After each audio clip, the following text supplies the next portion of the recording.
On the 18th of November, 1936, the King of England stood in the ruins of a steelworks in South Wales, Dowlais, Merthyr Tydfil. The works had closed. 9,000 men had lost their jobs, and most of them had not worked since. He walked through it with the rubble still lying where it fell, and the men who had come to see him stood in the cold in their best coats, which for most of them were their only coats. And he said something. Just a few words, and the exact wording is disputed, but the phrase that has come down for 90 years is this: something must be done. 23 days later, he was no longer king. I am Richard, and this is Richard Valentin. Now, the title of tonight's program says that a new history argues Wallis Simpson never wanted the crown, or Edward VIII. That is not what the book says. I got it wrong. I got it wrong from a partial reading of a review, and I am correcting it in the first 2 minutes as usual.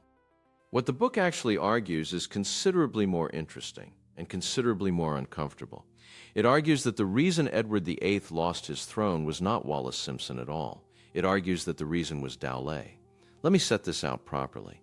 The book is called 1936, subtitled The Year of Three Kings. The historian is Siân Evans. It is published by Hachette, and it comes out this Thursday, the 27th of August.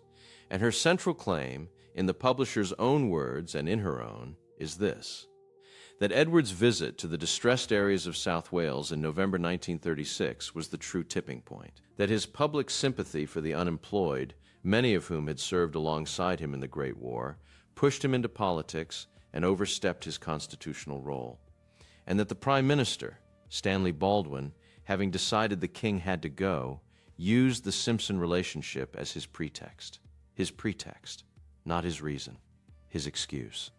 Now, before we go any further, I want to tell you who is making this argument, because with a claim this large, it matters enormously.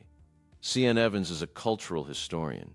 She was born in Cardiff, which I mention because South Wales is not an abstraction to her. She has worked for the National Trust, for the Victoria and Albert Museum, and for the Design Museum. She has written several books of social history, including one about the society hostesses of the interwar years and one about women and transatlantic travel. So she is not a constitutional historian, and she is not a royal biographer in the conventional mode. She is a social historian, which means she comes at this from the direction of houses and dinner tables and letters and who was in the room. And the reviews so far have been strong. The Independent made it a book of the month. The Times called it a gripping read. The Independent's reviewer described it as a tale of scandal, intrigue, and a deeply dysfunctional family. And I will come back to their fourth description of it, because it is the single most cutting phrase written about this couple in years. Right. Let us go back to that year, because most people have the shape of it wrong. 1936 is the only year in modern British history in which three men sat on the throne. On the 20th of January, King George V died at Sandringham. He was 70 years old, and he had reigned for 25 years, through the Great War, through the change of the family name to Windsor, through the general strike. His eldest son became King Edward VIII that same day. And on the 11th of December, the same year, Edward VIII ceased to be king, and his younger brother became George VI. 326 days. That is how long Edward reigned. Less than 11 months. He was never crowned. The coronation had been scheduled for May 1937, and when it happened, it was his brother wearing the crown on the day that had been booked for him. Now here is what almost everybody forgets about Edward VIII. Before 1936, he was the most popular member of the royal family by an enormous margin. Not vaguely liked, adored. As Prince of Wales, he had toured the empire relentlessly through the 20s. He was photogenic in a way that nobody in his family had ever been. He was the first royal to be a genuinely modern celebrity in the era of newsreels and mass circulation newspapers, and he understood the camera in a way his father found faintly disgusting. And crucially, for what happens later, he had served in the Great War. Not in a token way. He was not permitted to serve in the front line, because the risk of the heir to the throne being captured was unacceptable to the government, and he resented that restriction bitterly and said so. But he was in France. He visited the front repeatedly. He saw it. And more than 1 million British and Empire men did not come home from that war. Which brings us to Dowlais, and to why Evans thinks it mattered so much. By 1936, the industrial areas of South Wales were in a condition that is genuinely difficult to convey now. Unemployment in some of those valleys ran at levels that would today be considered a national emergency. In parts of Merthyr Tydfil, it was well above 50%. Not 50% of the workforce out of work briefly. 50% out of work for years. The Dowlais Ironworks had been one of the largest ironworks in the world in the 19th century. By 1936, it was shut, and the men who had worked it had nothing. The king went there in November. He went to the Rhondda and to Monmouthshire as well. He walked through the site of the closed works, and he said the thing. Something must be done. Now, I want to be careful, because that quotation has been repeated for 90 years, and the precise wording varies between accounts. Some render it as the works having brought the people there, and that something must be done to find them work. The core of it is consistent across sources. But here is the point Evans is making, and it is a genuinely important one about how the British Constitution actually works. A British monarch is not allowed to say that. Not because it is wrong, because it is a political statement. The entire settlement of the modern British monarchy rests on the sovereign not having opinions in public about government policy. The king reigns and does not rule. He may advise ministers privately. He may warn them. He may encourage them. That is the formulation, and it dates back to Walter Bagehot in the 1860s. What he may not do is stand in a closed steelworks in front of newsreel cameras and say that something must be done, because that sentence has a second half that is never spoken, and the second half is, by the government, which is currently not doing it. The government was Stanley Baldwin's government. So when the King of England said something must be done, in front of 9,000 unemployed men in a conservative Prime Minister's Britain, what a great many people heard was the sovereign siding with the unemployed against his own ministers. And Evans's argument is that Baldwin, from that point, wanted him gone. Now let me talk about the woman who has carried the blame for 90 years. Wallis Simpson was born, Bessie Wallace Warfield in Pennsylvania in 1896, and raised in Baltimore. Her father died when she was 5 months old. She and her mother lived on the charity of relatives, in genteel poverty, which is a particular kind of poverty because you have to keep up appearances while you are in it. She married twice before she met Edward. Her first husband was a United States Navy aviator called Win Spencer. That marriage was, by her own account and by the account of most historians, a bad one. He drank heavily. There are credible accounts of cruelty. Her second was Ernest Simpson, a shipping executive, and by all accounts a decent and rather patient man who was married to her while the whole business with the king was going on. I want to say something about that, because it gets skipped constantly. There was a third person in this. Ernest Simpson was a real man with a real life who found that the King of England was in love with his wife and who behaved, throughout, with a restraint that very few people would manage. And she was, in 1936, a 40-year-old American woman with 2 divorces behind her, in a country where the king is supreme governor of the Church of England, and where that church did not, at that time, permit the remarriage of divorced people while the former spouse was living. That was not a matter of snobbery. It was a genuine constitutional and religious problem, and it is the reason the establishment position hardened the way it did. But hold that against what Evans is arguing. Because divorce alone had not been fatal before. There were divorced people in society. There were divorced people close to the throne. What made this fatal was the combination. And Evans's case is that the combination was assembled deliberately by a prime minister who had already decided. Now, the timeline of that autumn, because it is extraordinarily tight. On the 27th of October 1936, Wallis Simpson was granted a decree nisi at Ipswich Assizes. A decree nisi is the first stage of a divorce in England. It becomes final 6 months later.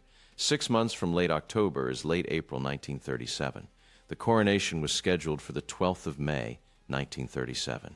2 weeks. Now, whatever else you conclude tonight, look at those dates.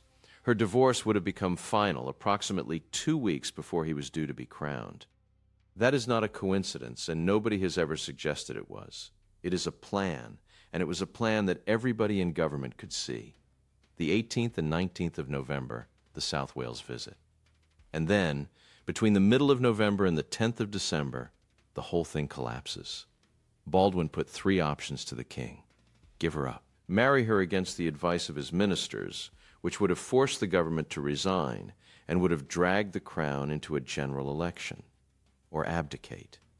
There was a fourth idea floated, called the morganatic marriage, under which he would have married her, but she would not have become queen, and their children would not have inherited. That was rejected, and it was rejected not only in London, but by the Dominion governments, because a change of that kind required their agreement too. And then, on about the 7th of December, something happened that almost nobody in Britain knows about. Wallis Simpson tried to end it. She had left England for France as the press finally broke its silence, and from Cannes she issued a statement through her solicitor saying that she was willing to withdraw from a situation that had become both unhappy and untenable. She offered to go. Now, historians have argued about that statement for 90 years. Some read it as sincere. Some read it as a maneuver. Some believe it was drafted for her by others in an attempt to give the king an exit. But it exists. It was published. And it is the strongest single piece of evidence for the argument that whatever this woman is, she is not simply the crown grabber of the popular story. He did not take it. On the 10th of December 1936, at Fort Belvedere, Edward VIII signed the instrument of abdication. His three brothers signed as witnesses. Albert, who was about to become King George VI, Henry, Duke of Gloucester, George, Duke of Kent. 4 brothers around a table, signing away a throne. The following day, Parliament passed the necessary act, and on the evening of the 11th of December, he broadcast to the nation from Windsor Castle and told them he had found it impossible to carry the burden of responsibility without the help and support of the woman he loved. That broadcast is why the popular version of this story exists. He said it himself, on the radio, to millions of people. He gave up the throne for love. And Evans's argument, essentially, is that he was allowed to say that because it suited everybody. It suited him because it was romantic rather than humiliating. It suited Baldwin because it meant the constitutional crisis was about a woman rather than about a king who had opinions about unemployment. And it suited the institution because a love story is survivable and a political rupture is not. Everybody got the version they needed, and the woman got 90 years of blame.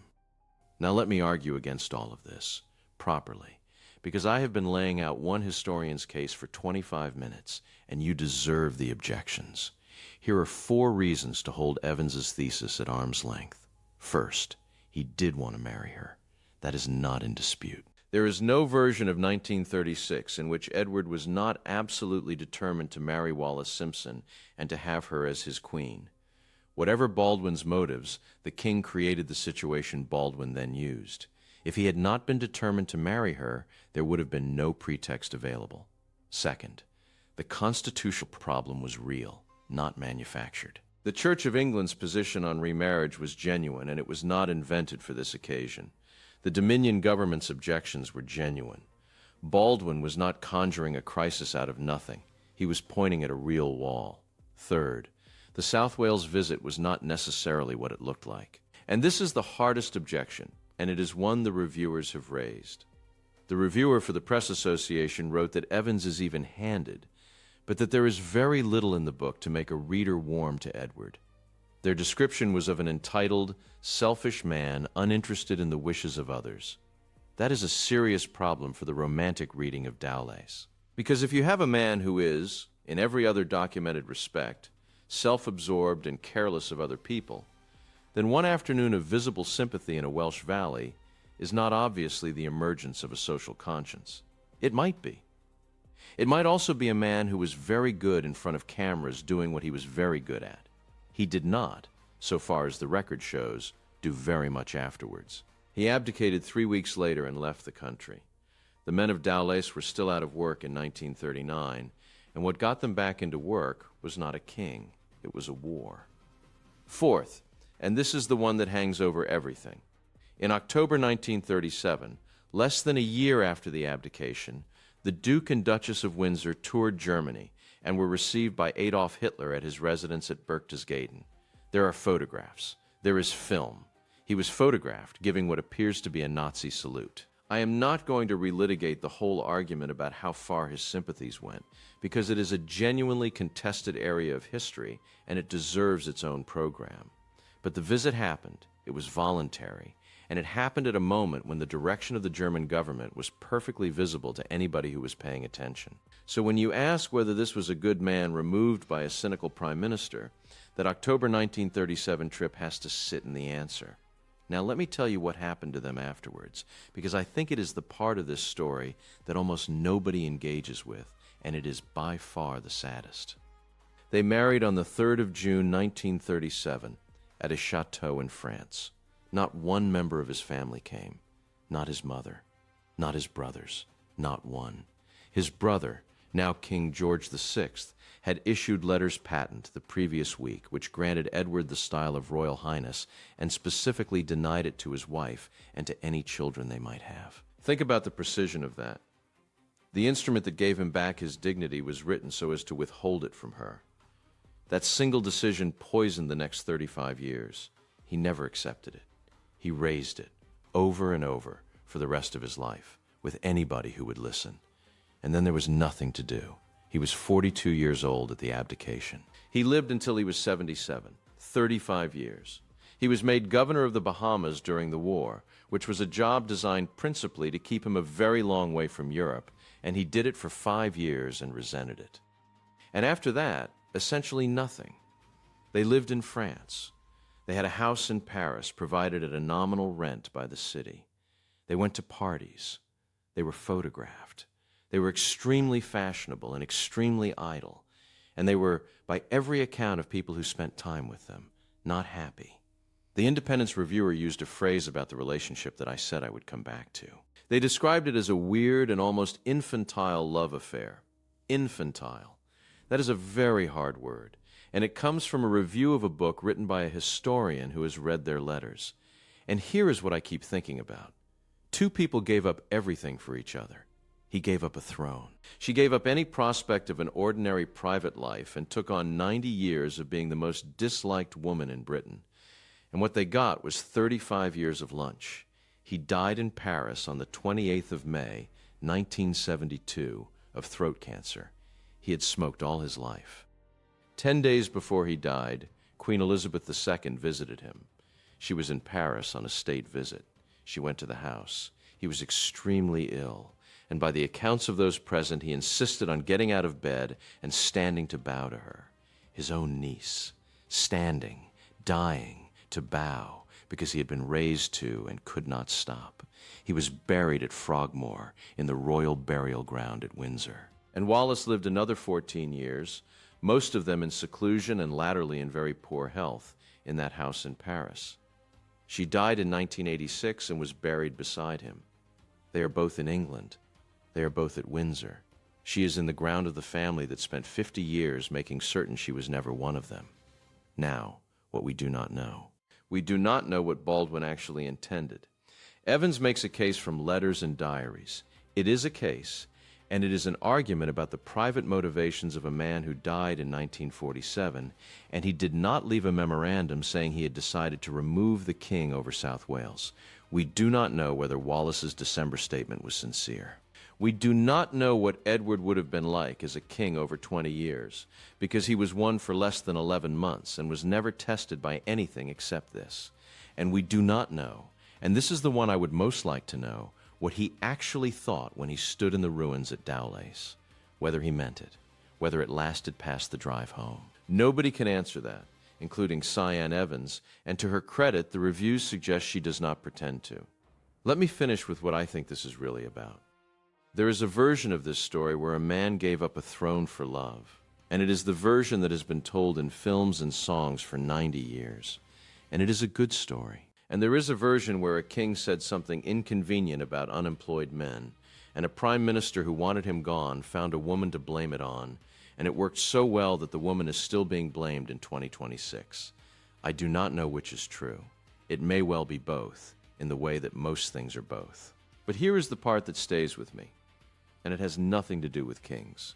Two people arranged their entire lives around getting a thing. They fought for it, they gave up everything else for it, they burned every bridge behind them, and they got it. and then they had 35 years to sit with it. I think a great many people watching this understand that far better than any historian does, because you have known someone, or you have been someone, who wanted a thing so badly that the wanting became the whole personality. The house, the promotion, the marriage, the move abroad, getting out from under a family. And then they got it. And the thing turned out to be a thing rather than an answer. And there was still Tuesday afternoon to get through, and nobody knew quite what to say. The tragedy of Edward VIII is not that he lost a throne. He gave it away, and he said so on the radio. The tragedy is that he had 35 years to find out whether he had been right, and every single account of those 35 years suggests he spent them convinced that he had been robbed by his family, by his government, and by a letters patent about his wife's title. He never asked, as far as anybody can tell, whether the thing he had chased had been worth chasing. That is the question I would want answered, and he had 35 years and he never got round to it. So here's my question to you tonight, and I read every single one of them. Did you ever get the thing you spent years wanting? And when you got it, was it what you thought? I am not asking that to be gloomy. Some of you will say yes, absolutely. It was everything, and I would very much like to hear that. And some of you will say, you got it, and it was fine. And the odd thing was how fine it was. Tell me below, because I think that is a far more useful conversation than anything about 1936. If this was useful, subscribe. Everything here is sourced. Tonight I corrected my own title in the first 2 minutes, because the book does not argue what I said it argued, and the thing it does argue is better. I am Richard. Thank you for your company. Look after each other.